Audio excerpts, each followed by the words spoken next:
The many skeptics of the faith and critics of the Bible often say that Christianity cannot fit 3 days into the period between the death of Christ on Good Friday and his resurrection on the Sunday morning. This is what is called the sign of Jonah controversy. What is the answer to these critics?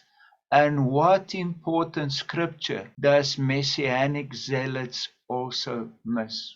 Good day, my name is Eric and I investigate all things biblical. How long then was Jesus or Yeshua in the grave?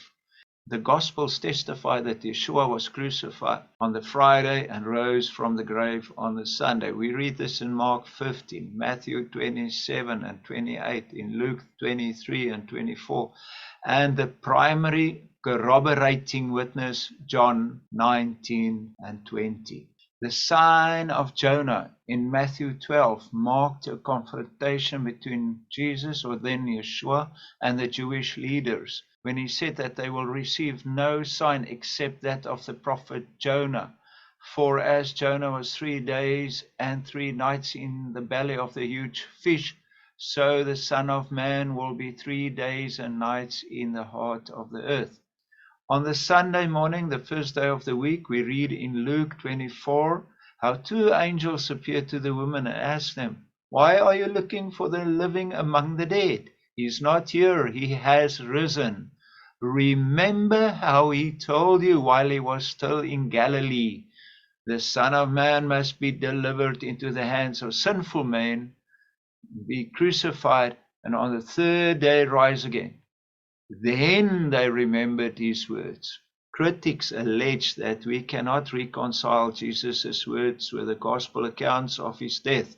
If Jesus died on 3 p.m. on Friday and was raised early Sunday morning, how can we square those facts with what he said about the days of Jonah in Matthew 12:40? One important Bible verse I don't see other apologists mention in this debate is that of Psalm 16 verse 10, which reads, "For you will not leave my soul in Sheol, nor will you allow your Holy One to see corruption." When we read this together with the instance of Lazarus of Bethany, whom Jesus raised from the dead, when Martha, his sister, said, "Lord, by this time there is a stench, for he has been dead 4 days." So, if the Jonah sign was 72 hours and the resurrection was only on the 4th day, then Psalm 16 verse 10 could not have been fulfilled. And that would fly against all of Scripture. For some say up to 40 prophecies were fulfilled to the letter by Yeshua during his ministry on earth. For example, while he was on the cross, the last 2 prophecies regarding the Messiah he fulfilled was when he, in John 19 verse 28 said, "He is thirsty," and they gave him some sour wine. He ensured that Psalm 69 verse 22 was fulfilled. Then in verse 30 he gave up his spirit. Thereby, as the Passover lamb, he avoided that his legs were to be broken with those of the 2 other crucified men in order to take them from the cross before the Sabbath started at sunset. The second issue these Messianics miss is that they are in denial of the testimony of the apostles, of the many witnesses, which Paul in 1 Corinthians 15 verses 1 to 8 said was several hundred, up to 500. While these people think they may be pursuing truth, they are in fact in the alliance of the enemy.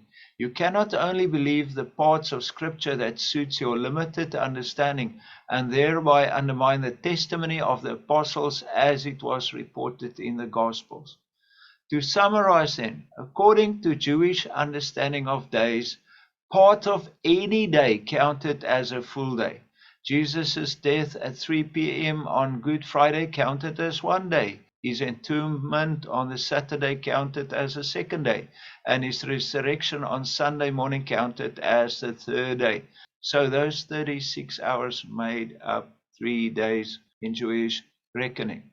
Therefore, Jesus' prophecy in Matthew 12:40 and the fact of his crucifixion, burial, and resurrection are not at odds, but simply reflect the common way of understanding days in the 1st century. So remember, as we celebrate another Resurrection Sunday, that the grave is empty. Be strong in your faith. Do not let the enemy steal your salvation. Shalom.